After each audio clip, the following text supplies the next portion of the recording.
Hi കൂട്ടുകാരെ, പാലക്കാടൻ കൊള്ളുപായസമാണ് പരിചയപ്പെടുത്തുന്നത്. ചെറുപയർ പരിപ്പ് വയ്ക്കുന്നത് പോലെ മുതിര പരിപ്പ് കൊണ്ടാണ് ഇത് ഉണ്ടാക്കുന്നത്.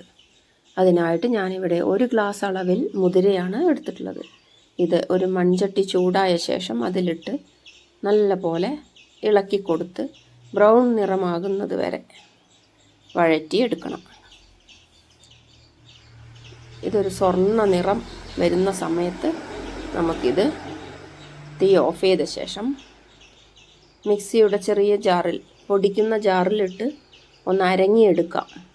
പണ്ടൊക്കെ ഇത് കോറക്കല്ല് എന്ന് പറയുന്ന കല്ലിൽ വെച്ചാണ് അരങ്ങിയെടുക്കാറ്. എൻ്റെയൊക്കെ ചെറുപ്പകാലത്ത് അന്ന് ധാരാളം മുതിര ഞങ്ങൾ വീട്ടിൽ തന്നെ പറമ്പിൽ കൃഷി ചെയ്യുമായിരുന്നു.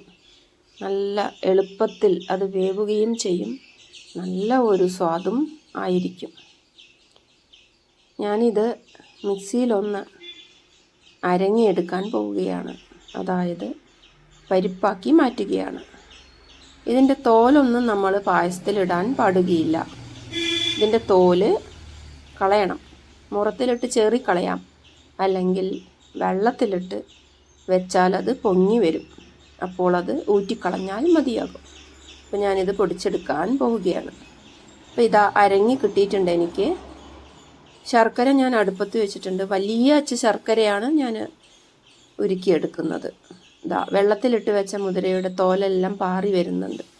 ഈ പാറി വരുന്ന തോലെല്ലാം നമ്മൾ ഊറ്റിക്കളഞ്ഞ് ആ മുതിര ഒരു 5 ഗ്ലാസ് അളവിൽ വെള്ളം ചൂടായതിലേക്ക് ഇട്ട് കൊടുത്തു. എന്നിട്ടത് ഒരു 20 മിനിറ്റോളം വേവിച്ചെടുക്കണം. നല്ല വേവുണ്ട് മുതിരയ്ക്ക്. കുറച്ച് അരിപ്പൊടി എടുത്തിട്ട് ഒന്ന് നല്ല പോലെ കട്ട കെട്ടാതെ ഇളക്കി എടുക്കണം. കട്ട കെട്ടാതെ നല്ല പോലെ ഇളക്കാൻ ശ്രദ്ധിക്കണേ. ഇപ്പോൾ ഇത് വെള്ളം ഒഴിച്ച് ഞാൻ എടുത്തിട്ടുണ്ട്. ഇനി നല്ല പോലെ വെന്ത് വന്ന മുതിരപ്പരിപ്പിലേക്ക് ഇത് നമ്മൾ ഒഴിച്ചു കൊടുക്കുകയാണ്. ഈ അരിമാവ് ഒഴിക്കുമ്പോൾ പ്രത്യേകം ശ്രദ്ധിക്കണം, വളരെ പെട്ടെന്ന് ഇളക്കി കൊടുക്കണം, അല്ലെങ്കിൽ ഇത് കുറുകി കട്ട കെട്ടും. ഇനി ഇത് കുറുകി വരുമ്പോൾ വെള്ളം കൂടുതൽ ചേർത്ത് കൊടുക്കണം.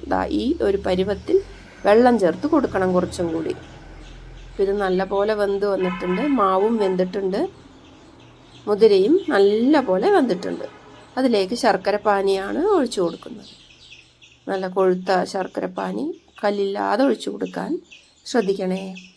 അതിനുശേഷം ഈ ശർക്കരപ്പാനിയും അരിമാവും മുതിര വേവിച്ചതും കൂടി നല്ല പോലെ ഇളക്കി കൊടുക്കണം. കൊഴുത്തു വരും. മാവൊന്നും കട്ട കെട്ടാതെ നല്ലപോലെ ഇളക്കി കൊടുക്കാൻ പ്രത്യേകം ശ്രദ്ധിക്കുക. തീ ഞാൻ താഴ്ത്തി തന്നെയാണ് വെച്ചിട്ടുള്ളത്, അല്ലെങ്കിൽ ഈ മാവ് എളുപ്പം കട്ട പിടിക്കും. നല്ലൊരു മണം നമുക്ക് അനുഭവപ്പെടും ഈ സമയത്ത്. ഇനി ഇതിലേക്ക് നാളികേരം ഒരെണ്ണം എടുത്ത് ചിരവി പാലെടുത്ത പാലാണ് ഒഴിച്ചു കൊടുക്കുന്നത്. ഒറ്റ പാലേ ഉള്ളൂ. കുറച്ച് വെള്ളം ചേർത്താണ് ഞാനിത് അരച്ചെടുത്തിട്ടുള്ളത്.